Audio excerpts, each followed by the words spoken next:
Ayan guys, so it's my first time here in Clark International Airport and sobrang nagulat ako. I think it's a lot better than NAIA, no, honestly.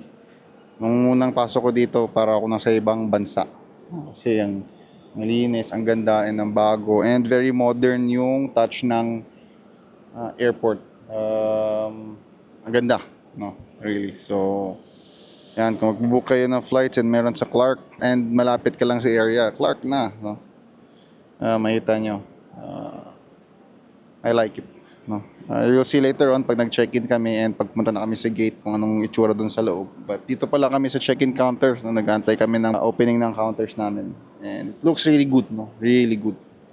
And you can see the toilets, no? It's very clean. Yung entrance, ganda. And bago pa yung mga upuan dito, yung mga counters and yung mga tables and everything, ganda.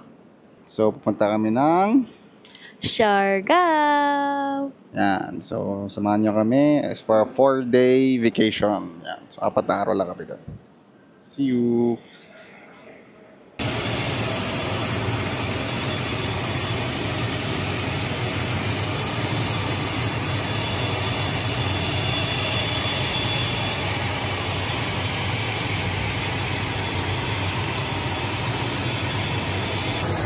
Hello, sasakay na kami.